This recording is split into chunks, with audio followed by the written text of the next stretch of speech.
मालेगाव शहरात फायर करून प्राणघातक हल्ला करणारा सराईत गुन्हेगार जेरबंद, देशी बनावटीचे 2 पिस्टल व 8 जिवंत काडतुसे हस्तगत. नाशिक ग्रामीण पोलिसांची कारवाई.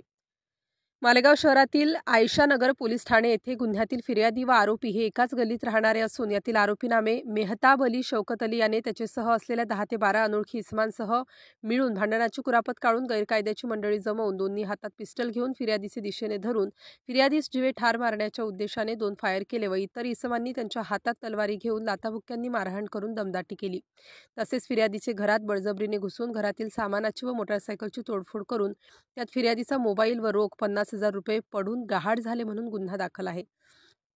सदर घटना घडल्यानंतर यातील मुख्य आरोपी मेहताब अली हा पळून जाण्याच्या तयारीत असताना पोलीस पथकाने पाठलाग करून शिताफीने त्यास ताब्यात घेतला आहे. यातील आरोपी नामे मेहताब अली शौकत अली याचे कब्जातून गुन्ह्यात वापरलेले 2 देशी बनावटीचे पिस्टल व 8 जिवंत काडतुसे हस्तगत करण्यात आले असून सदर आरोपीस गुन्हा घडल्यानंतर अवघ्या 2 तासात घातक अग्निशस्त्रांसह ताब्यात घेतले आहे.